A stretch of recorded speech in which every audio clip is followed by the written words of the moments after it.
भंडारा के समय में सदगुरु साहब जी अपना कहीं और थे और इधर भगवान सदगुरु को भी साथ लेकर के आए। इसमें दो पहलू हैं। एक बार ऐसा हुआ था कि सदगुरु कबीर साहब अपने स्वयं बुनते थे और उसे बाज़ार में बेचकर उसी के धन से अपना जीवन निर्वाह और अपने माता पिता का निर्वाह करते थे। तो एक बार वे बहुत बड़ा साड़ी बनाए, बाज़ार में गए, एक कोई संत द्वेषी युवा आया और पहले से ही वो संत लोग से चिढ़ता था। पूछा कि इसकी क्या कीमत है? तो कबीर साहब बोले 10 रुपया। तो वो युवक उसको फाड़ के 2 टुकड़ा करा और उसके बाद बोला कि ये कितने की है? तो सदगुरु कबीर साहब कहें कि 5 रुपये की। फिर से उसको बीच में टुकड़ा कर दिए और पूछा युवा कि ये कितने रुपये की है? तो 2.5 रुपये की। फिर से टुकड़ा किया और बोला ये कितने रुपये की है?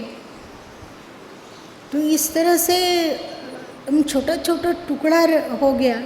उसके बाद युवा बोला, देखा कि कबीर साहब को गुस्सा नहीं आ रहा है, तो ग्लानि हुआ और पश्चाताप किया और कहा कि महाराज मैंने आपके पूरी साड़ी को बर्बाद कर दिया, आप कृपा करके ये हमें दे दीजिए और 10 रुपया रख लीजिए। तो सदगुरु कबीर साहब कहें कि अब ना ये तुम्हारे काम का है, न जनता के काम का है, न मेरे काम का, इसके लिए पैसा लेने का क्या औचित। और वे निकल गए। तो उस दिन उनके घर में फाका कसी हो गई। फाका कसी किसको कहते हैं? खाने पीने को कुछ नहीं मिला, सबके सब भूखे थे। और सदगुरु कबीर साहब अब जाएं घर तो कैसे जाए? तो दूसरा दिन भी कहीं बाहर रह के ध्यानस्थ हुए। इस तरह जब तीसरा दिन आया और सब फाका कसी, तो सदगुरु कबीर साहब तो उधर ध्यान में है और इधर परमात्मा को लगा कि वो तो ध्यान कर रहे हैं और इधर पूरा परिवार भूखा है। तो वे बहुत बड़ा छाकड़ भर के, मतलब बैलगाड़ी में, कई बैलगाड़ियों में भर के नीमा जी के पास पहुँचे और बोले कि इसे कबीर ने भिजवाया है। तो माँ बोली कि नहीं नहीं, कबीर इतना कहाँ से पाएगा, इतना चीज़ नहीं पा सकेगा। तो क्या हुआ? तो जितने बोले कि नहीं, वे एक राजा के घर में उपदेश किए, राजमहल जाके, तो राजा ने प्रसन्न होकर ये माल भेजा है, इसीलिए हम पहुँचाने आए, इसे कबीर नहीं भेजा है। नीमा पूछी आपका क्या नाम है? तो वे बोले विश्वेश्वर। तो बहुत विश्वास दिलाने पर नीमा जी उसको रख ली। और सदगुरु कबीर साहब जब 3 दिन के बाद लौटे तो देखते हैं घर में एकदम चहल पहल है, चारों तरफ अनाज का भंडार है, सब तरह का अनाज है। तो वे चकित हुए और पूछे माँ से कि ये सब कहाँ से आया? तो माँ बोली कि तुम ही तो भेजा है। तो वे बोले कि मैंने तो नहीं भेजा। तो क्या हुआ? पूरी राम कहानी सुने तो वो समझ गए कि ये तो लीलाधर की लीला है। तदुपरांत वे जो भी गरीब था, दुखी था, और साधु संत इत्यादि को लाके कस के भोजन करवाएं। 3 दिन तक भंडारा चलता रहा। उसके बाद क्या हुआ? ब्राह्मण लोग चिढ़ गए कि कंगला को लाके खिलवा दिया, और हम लोग बनारस के भगवान हैं, सर्वोपरि हैं, पूरे मानव समाज के गुरु हैं, और मानव समाज के लिए हम वरदान हैं, और साथ साथ में पृथ्वी के देवता हैं, हम लोग को नहीं खिलाए, इसको मजा चखाना चाहिए। तो चारों दिशा में 36 कोस तक, एक कोस में कितना होता है? क्या? 3 किलोमीटर। तो 36 कोस में कितना हो गया? 118, 108। पता नहीं सदगुरु कबीर साहब ये 36 किलोमीटर ही क्यों आ गया। इधर भी चारों दिशा में, इधर भी 36 कोस, उधर भी 36 कोस, इधर भी 36 कोस, इधर मतलब चारों ओर साधु संत को, भिखारियों को, गरीबों को, दरिद्रों को खूब प्रचार किया गया। और लाखों लोग जुट गए सदगुरु कबीर साहब के झोपड़ी के पास। और जब पूछे कि आप लोग महानुभाव कैसे एकाएक दर्शन देने आ गए, तो वे सब बोले तुम्ही ने तो निमंत्रण दिया कि भंडारा है, तो हम सब के सब यहाँ पे जमा हुए हैं। और लगे बाहर में कोई खंजरी बजा के भजन गा रहे हैं, कोई सब डेरा डाल दिया। घर में स्वयं पेट भरने का अनाज नहीं है, तो क्या करते सदगुरु कबीर साहब? फिर वे चले गए गंगा के किनारे किसी एकांत में कि ये तो मेरे बस की बात है नहीं। एक तरफ वे ध्यानस्थ हो गए, और फिर से हुआ कि यदि ध्यानस्थ हो गए तो अब उन लोग का क्या होगा? ये लोग तो सब मिल के साप देंगे और सदगुरु कबीर साहब तो भस्म ही हो जाएंगे। सब ब्राह्मणों में खुशियाँ मनाई जाने लगी, वे लोग सभा करके आनंदित होने लगे। और थोड़ी देर के बाद वहाँ पे ढेर सारा लिए कई गाड़ी अनाज आ गया, और जितने लोग थे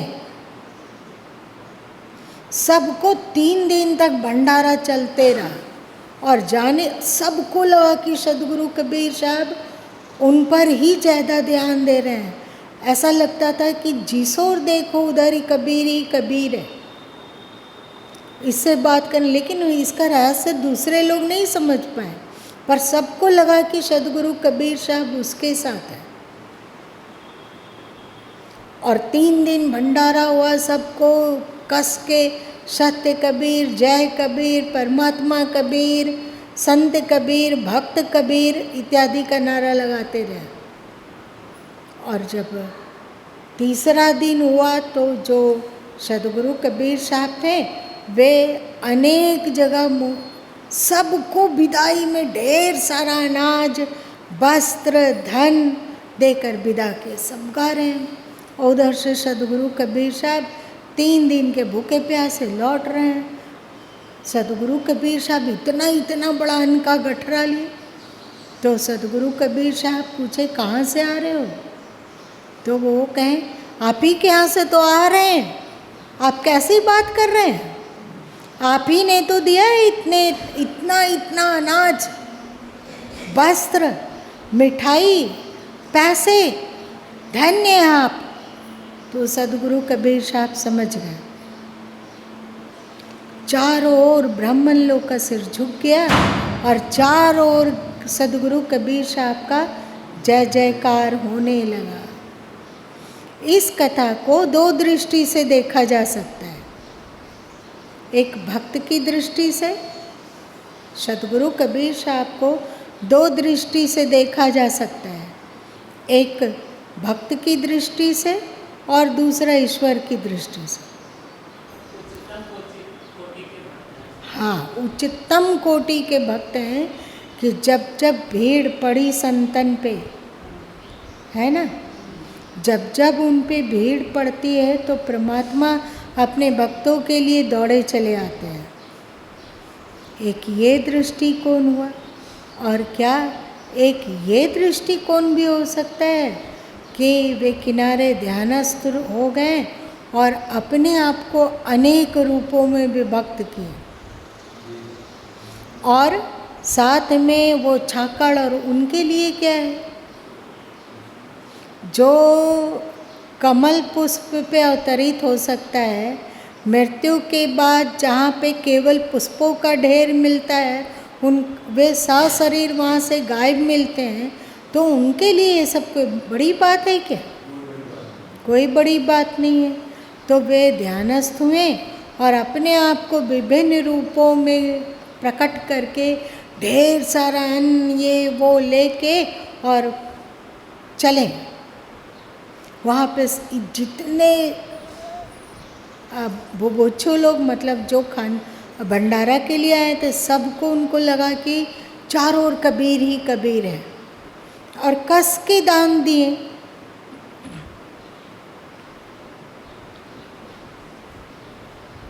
ये उनका भगवंत रूप हो गया, वो उनका संत रूप हो गया।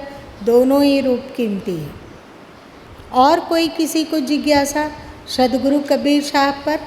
नर्मदा नदी में अपनी धारा की बिक्री का अभी तक प्राय जाता है 3 घंटे के लिए जहाँ पे नर्मदा नदी के किनारे एक पत्थर है, उसमें सदगुरु कबीर साहब बैठ के ध्यान किया करते थे। तो प्रातः स्नान के लिए उन्हें नर्मदा नदी जाते थे और स्नान करते थे। तो फिर अभी तक नर्मदा नदी आगे बढ़ जाती और लगभग 8 बजे लौट कर उस पत्थर के पास रहती है। 1-2 घंटा वहाँ रहती है, फिर आगे बढ़ जाती है। उसमें नर्मदा ने ऐसा इसीलिए किया था जिससे कि सदगुरु कबीर साहब को कष्ट ना हो और उन्हें स्नान के लिए दूर ना जाना पड़े, वे वहीं पर स्नान कर सकें। और फिर जो भी कार्य के लिए उनको जल लेना है तो या जल का संग्रह करना है तो उस जल का संग्रह को करके रख लें, उसके बाद फिर आगे बढ़ती थी। अभी भी नर्मदा नदी छत्तीसगढ़ में वो स्थान है। बहुत अच्छी बात। मंदिर बनवाए सदगुरु साहब, मंदिर तो कैसे बनवाए? मंदिर बनवाए, खड़ा होकर के उसमें शांति गढ़ के बनवाए। वो अभी भी खंती है जगन्नाथपुरी में, और उस खंती के आगे आज तक समुद्र नहीं लांघ सका है, कभी नहीं लांघा है। अब 600-650 साल के लगभग हो रहा है, तब से समुद्र जहाँ है उस आया है ज्वार भाटा या सुनामी सब, लेकिन खंती को लांघ नहीं पाता है। अच्छा लग रहा है, आपस में हम लोग चर्चा कर रहे हैं तो एक तरह से सदगुरु कबीर साहब का ही गुणगान कर रहे हैं और भक्त और भगवान दोनों का गुणगान हो रहा है। प्रथम भक्ति संतन कर संगा, द्वितीय भक्ति मम कथा प्रसंगा। तो ये तो द्वितीय भक्ति है। और तीसरी भक्ति क्या है? क्या है?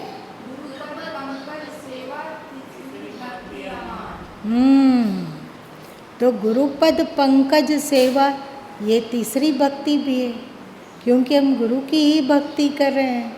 तो हमारे में 3 भक्ति आ गई इस चर्चा से। और चौथी भक्ति, 5वीं 6ठी जो श्री राम ने शबरी को उपदेश करते हुए 9धा भक्ति कहा, तो ये 9धा भक्ति सब कैसे इसमें सम्मिलित होता है दूसरे दिन जाने। बड़ा है ये प्रकरण।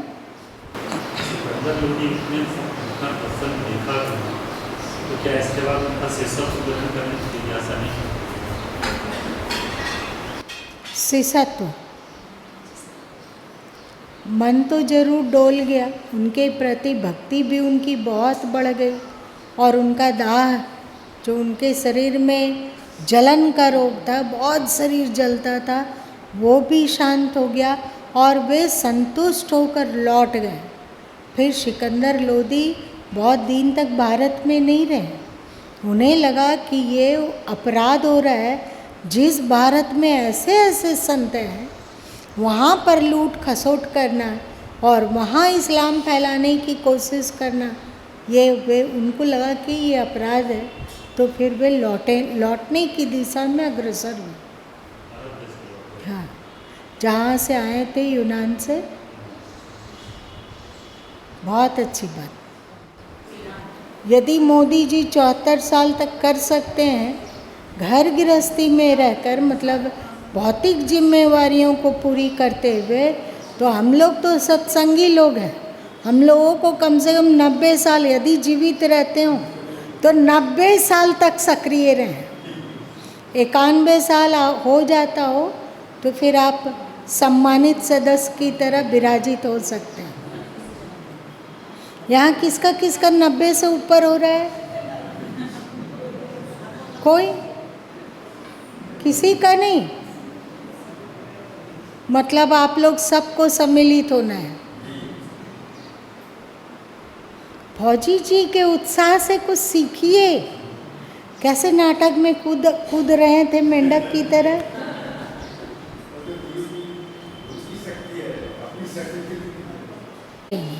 मतलब बौद्धिक काम करना छोड़ देंगे और शरीर से शारीरिक श्रम को भी एकदम छोड़ देंगे तो फिर उनका शरीर और स्मरण शक्ति और दिमागी क्षमता घटने लगेगी, एकदम भयंकर रूप से घट जाता है और व्यक्ति को एकदम गिरा देता है, लुंज पुंज कर देता है कि अब क्या करें, अब कैसे। तो फिर वे जीवन को जीते नहीं हैं, जीवन को घसीटते हैं, बोझ बन जाता है और लगता है कैसे इससे मुक्त हो। फिर हाथ उठाना, जो जो डालते हो वोट, सभी डालते हो? अच्छा, चलो ठीक है, बहुत अच्छा। जब तक हम लोग जिंदा हैं और भारत भूमि से अन्न मिल रहा है, जल मिल रहा है, संस्कार मिल रहा है, बुद्धि मिल रही है, जीवन मिल रहा है, तो जब तक जिंदा हैं तब तक इस धरती माता अपने देश के प्रति अपना कर्तव्य करते रहें। और जब मर जाएं तो क्योंकि ये जो काया कलेवर जिसमें इतना दिन सुख से रह गया वो भारत की मिट्टी में मिल गई, तो मरने के बाद भी इसके प्रति कर्तव्य करते रहिए।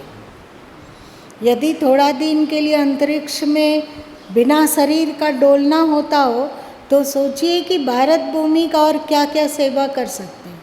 तो उस अंतरिक्ष की दुनिया में भी मरने के बाद भी भारत के लिए काम करते रहे। सही? जोश नहीं है आवाज में? चलो इस तरह की वासना बना के जाओ, जीवन काल में भी, मृत्यु के बाद भी और पुनः जन्म लेने के बाद भी। यदि नहीं डालेंगे तो आप लोगों को प्रेरित कैसे करेंगे? और फिर अगर बोलेंगे उस समय तो उसका प्रभाव नहीं रहेगा। आज इतने ही रहने देते हैं, कल फिर बात करते हैं।